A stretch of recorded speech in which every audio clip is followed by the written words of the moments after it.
আসসালামু আলাইকুম।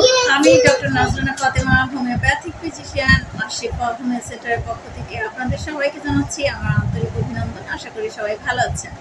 আজকে আমি একটি ঔষধ নিয়ে একটু আলোচনা করব, সেটি বর্তমান প্রেক্ষাপটের সাথে মিল রেখে।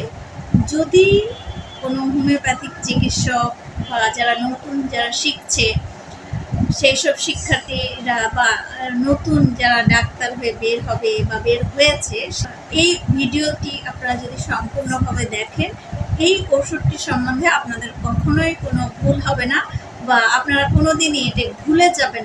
নাইট্রিক অ্যাসিড, বইতে এটি অ্যাসিডাম নাইট্রিকাম নামেও লেখা আছে। আমি শুধুমাত্র মনের লক্ষণটির প্রতি জোর দিয়ে আপনাদের সাথে আলোচনা করব এবং বর্তমান সমসাময়িক একটি প্রেক্ষাপট এবং একজন ব্যক্তিকে এখানে উদাহরণস্বরূপ আমি আপনাদের সামনে তুলে ধরব। যতদিন আপনারা চিকিৎসা করবেন ততদিন আপনাদের মনে রাখতে সুবিধা হবে বলে আমি আশা করছি।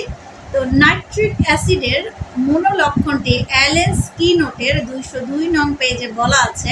নাইট্রিক অ্যাসিডের রোগীরা একরোখা, অন্যকে ঘৃণা করে, প্রতিহিংসা পরায়ণ, দৃঢ় প্রতিজ্ঞ, মেজাজ খিটখিটে, অনিষ্ট চিন্তা করে, ক্ষমা চাইলেও অন্যকে ক্ষমা করতে পারে না।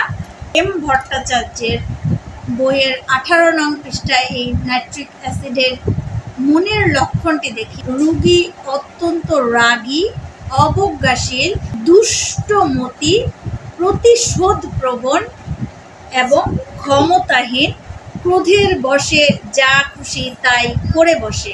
নাইট্রিক অ্যাসিডের এই মনোলক্ষণটির প্রতি যদি আপনি জোর দেন, বাংলাদেশের সাবেক প্রধানমন্ত্রী শেখ হাসিনার যে মনোলক্ষণ, এটিকে আপনারা মেলাতে পেরেছেন বা মেলাতে পারেন? আমি মনে করি অনেক হোমিওপ্যাথিক ডাক্তার এটিকে মিলাতে না পারলেও অনেক সাধারণ মানুষ কিন্তু এই যে মনোলক্ষণটি, এটার গুরুত্ব দিতে পেরেছে। বাংলাদেশের সাবেক প্রধানমন্ত্রী শেখ হাসিনা কিন্তু প্রতিশোধ পরায়ণ মানসিকতা নিয়েই উনি কিন্তু এতদিন ধরে তার দিন যাপন করেছেন। বঙ্গবন্ধু হত্যার পর থেকে ওনার মনের মধ্যে যে বীজ বপন হয়েছিল যে আমি আমার বাবার হত্যাকারীদের অবশ্যই শাস্তি দিব, উনি ওনার বাবার হত্যাকাণ্ড যখন ঘটেছিল তারপর থেকে এই যে এতটি বছর উনি কিন্তু প্রতিশোধ পরায়ণ মানসিকতা নিয়েই বেড়ে উঠেছেন।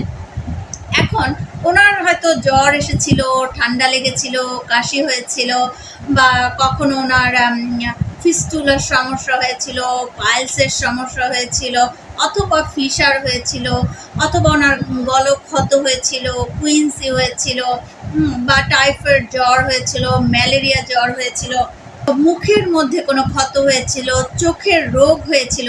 তাতে উনি কী করেছিলেন?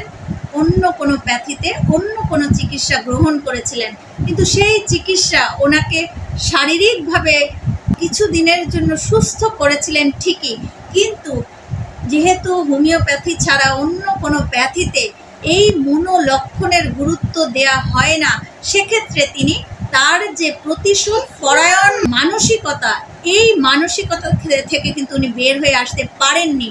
এতগুলো বছরের মাঝে জীবনের কখনো উনি হোমিওপ্যাথিক এই নাইট্রিক অ্যাসিড যে ঔষধটি, এটি যদি উনি সেবন করতেন তাহলে আজকে 2024 সালের এই অবস্থা হয়তো দেখতে হতো না। শারীরিক যে সমস্যাগুলো নিয়ে যারা ছুটোছুটি করছেন, হুটোহুটি করছেন, দৌড়দৌড়ি করছেন, তারা কিন্তু কখনোই ভালো একজন হোমিওপ্যাথিক চিকিৎসক হতে পারবেন না এবং রোগীকে সুস্থ করতে পারবেন না। হয়তো তিনি শারীরিকভাবে কোনো না কোনোভাবে সুস্থ হলো, যেহেতু আমাদের অনেক মেডিসিন সিমিলার আছে, সে সুস্থ হয়ে গেল, কিন্তু তার যে মনোলক্ষণটিকে গুরুত্ব দিলে তিনি শারীরিকভাবেও যেমন সুস্থ হতে পারবেন, মানসিকভাবেও তেমনি সুস্থ হতে পারবেন। হোমিওপ্যাথিক মেডিকায় যতগুলো ঔষধ রয়েছে, অন্য কোনো ঔষধেই প্রতিশোধ পরায়ণ মানসিকতাকে এতটা গুরুত্ব দেওয়া হয়নি যেটি এই নাইট্রিক অ্যাসিড ঔষধটিতে দেওয়া হয়েছে। সো আমি আশা করি সবাই নাইট্রিক অ্যাসিড ঔষধটি আপনারাও বই পড়ে সেটিকে মিলিয়ে নেবেন। ধন্যবাদ সবাইকে।